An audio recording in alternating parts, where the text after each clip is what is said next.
जोरदार तालियों से मैं स्वागत किया जाए। साथ में हमारे मुख्यमंत्री अपने अपना स्थान पर बैठ आज के प्रति आभार प्रकट करने हेतु मंत्री झारखंड सरकार श्री हेमंत सोरेन, माननीय मुख्यमंत्री के सचिव, हमारे आदरणीय एवं लोकप्रिय मुख्यमंत्री झारखंड प्रशासनिक सेवा संघ सम्मानित करेंगे। जोरदार तालियों से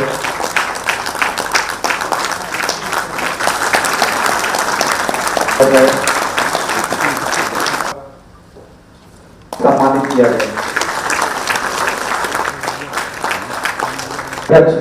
श्री राम कुमार झारखंड सरकार के माननीय मंत्री, मेरी ओर से हार्दिक अभिनंदन है, स्वागत है और अपनी ओर से जोहार करता हूँ। बहुत लंबे समय से पुरानी पेंशन की मांग को लेकर सिर्फ झारखंड नहीं पूरे देश में कर्मचारियों की एक बड़ा समूह इस मुहिम में लगा है कि किस तरीके से पुनः पुरानी पेंशन बहाल हो। और आप सब लोग चूँकि सरकारी व्यवस्था के अहम हिस्से हैं, अहम अंग के रूप में काम कर रहे हैं। पेंशन को लोग आमतौर पर आज के दिन में कहा जाए कि एक बुढ़ापे का सहारा होता है, जो पूर्व में ये सहारा कहीं ना कहीं किसी वजहों से आपकी ये लाठी छूट गई थी, वो लाठी वापस दिलाने का काम सरकार ने प्रयास किया। आजकल तो जहाँ देखने के लिए मिलता है, आजकल का जो वक्त है, मुझे लगता है कि बाल बच्चों से ज़्यादा भरोसा आपको अपने पेंशन पर ही करना पड़ेगा। और आप लोगों की पुरानी पेंशन की मांग कहीं ना कहीं सिर्फ आप लोग प्रशासनिक चीज़ों पर ही नहीं, देश के कई गतिविधियों पर नज़र रखते हैं, देश के आर्थिक गतिविधियों पर नज़र रखते हैं, मार्केट की स्थिति देखते हैं, देश के अर्थव्यवस्थाओं पर आप लोगों की पैनी नज़र रहती है, हम लोगों का रुपया का भाव, डॉलर के मामले में क्या स्थिति है, इन सभी चीज़ों को आप लोग देखते हैं। और सरकार के नौकरी में आने के बाद कुछ चीज़ों के प्रति आशाएं भी आप लोगों की होती हैं और उम्मीद भी आप लोग ये करते हैं कि वो सुविधा आप सब लोगों को उपलब्ध हो। मैं 2019 से पहले भी कुछ समय के लिए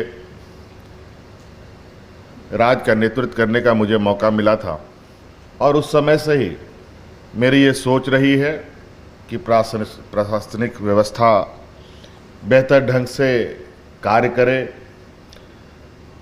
प्रशासनिक संरचनाएं मजबूत रहे और कहीं ना कहीं राज्य को आगे चलाने के लिए पदाधिकारियों की आवश्यकता के बगैर ये राज्य को आगे बढ़ाने की परिकल्पना बिल्कुल ही गलत सोच होगा। और हम लोगों ने ये महसूस किया कि राज्य के में कई विभागों में, कई संवर्ग में मात्र 5%, 10%, 15% लोग काम कर रहे हैं और इस स्थिति में राज्य को आगे ले चलने का सोच थोड़ा सा क्या बहुत बेईमानी हो सकती है। और इसको लेकर के राज्य प्रशासनिक सुधार के लिए भी हम लोगों ने कमेटी भी बनाई थी। उसकी रिपोर्ट भी, जिसके लिए हम लोगों ने चेयरमैन बनाया था, क्या पूर्व देवाशीष गुप्ता साहब को, उन्होंने अपनी रिपोर्ट भी हमें पेश किया है। और साथ साथ में जो हमें अपना डेली रूटीन के आधार पर जो हमें अनुभव होता है, उस आधार पर भी हम कई निर्णय लेते हैं।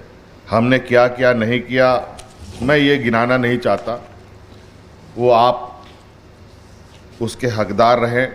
आपकी मांग पूरी हुई, आपको जितनी खुशी होगी उतना खुशी मुझे भी है, क्योंकि हम जिस पद पर हैं, कल कोई और होगा, परसों कोई और होगा। व्यवस्थाएं वही चलती हैं, लोग बदलते रहते हैं।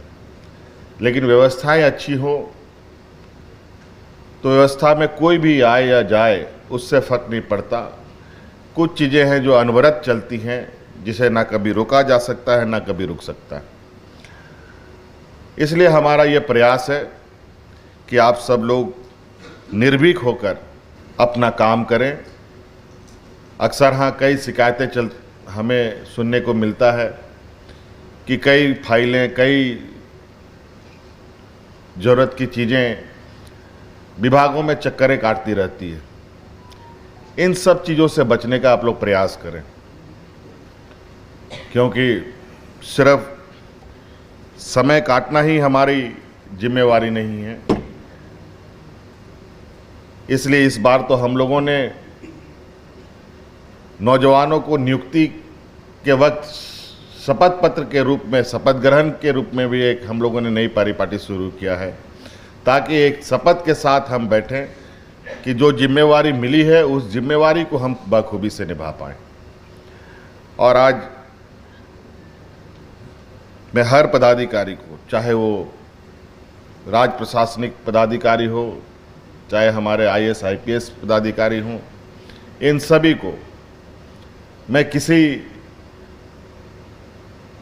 के ऊपर ऐसी कोई बंदिशें नहीं डालना चाहता जिससे उसे काम में बाधाएं उत्पन्न हो।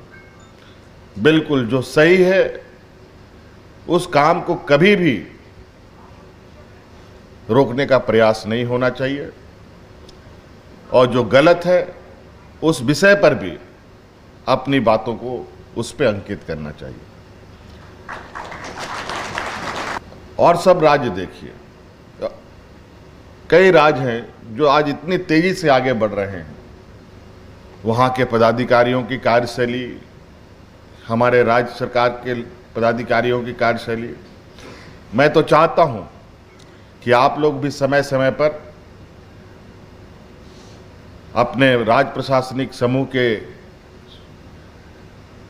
जो संघ है, आप लोग एक कार्य योजना के तहत कार्यक्रम बनाएं, अलग अलग राज्यों में जा कर के आप लोग भी वहाँ के कार्य प्रणाली की सूक्ष्मता से जानकारी लें, और जो बेहतर है, जो अच्छी चीज़ें हैं, उसे हमें अडॉप्ट करने में कोई बुराई नहीं है। लेकिन गलत चीज़ अडॉप्ट करना वो गलत बात है। आज आपके वरीय पदाधिकारियों ने हमें कुछ आप लोगों के मांग के विषय में कहा है कि आप सब लोगों को, राज्य प्रशासनिक सेवा के लोगों को, उनके लिए जो आप लोगों का अपना एक प्रशासनिक सेवा के लिए एक भूमि आवंटन करने की बात कही गई है। तो इसमें तो कोई बहुत बड़ी बात नहीं है। जब IAS IPS को मिल सकता है तो आपको भी मिलना चाहिए। तो ये छोटी छोटी चीज़ें हैं।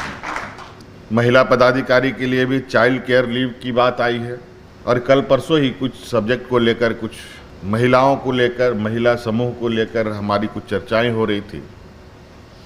तो उसमें यह बात आई कि एक दिन की भी छुट्टी किसी को भी अलाउ नहीं।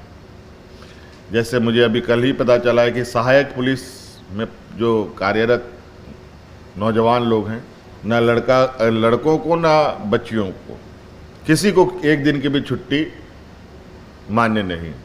ये बड़ा विचित्र बात है। ये बात सही है कि आज महिला और पुरुष कंधे से कंधे मिलाकर साथ चलने को तैयार हैं और चल भी रहे हैं। लेकिन ये भी बात है कि महिला पुरुष नहीं बन सकता, पुरुष महिला नहीं बन सकता। तो कुछ चीज़ें हैं जो कहीं ना कहीं महिला उसके हकदार होते हैं, उसके प्रति भी सरकार को गंभीरता से सोचनी चाहिए। तो आपके इस विषय पर भी ज़रूर, आपके जितने भी पॉइंट्स हैं, मुझे चाइल्ड केयर के लिए भी बताया गया है, चिकित्सा सेवा के लिए भी बताया गया है, अंचल में बटालियन गठन करने की बात कही गई है, और मूल कोटि अपर सचिव एवं विशेष सचिव के वेतनमान वृद्धि की बात कही गई है। साथ में प्रीमियर सेवा घोषित करने की बात कही गई है। आप लोग बिल्कुल अस्वस्थ रहें, बातें खाली मेरे संज्ञान तक में आनी चाहिए, क्योंकि इस राज्य को मैं हेड कर रहा हूँ। बहुत सारी बातें मेरे पास आती तो ज़रूर हैं, कभी कभी चीज़ें स्वाभाविक रूप से दिमाग से उतरता भी है। जो लोग इसमें इसके अहम भूमिका में हैं वो लोग चीज़ों को फॉलो अप करें, थोड़े हमारी व्यवस्था में इसकी जानकारी समय समय पर इसको रिमाइंडर के रूप में भी उपलब्ध कराएं, तो निश्चित रूप से ये सारी समस्याओं का भी समाधान आप लोगों का किया जा सकता है।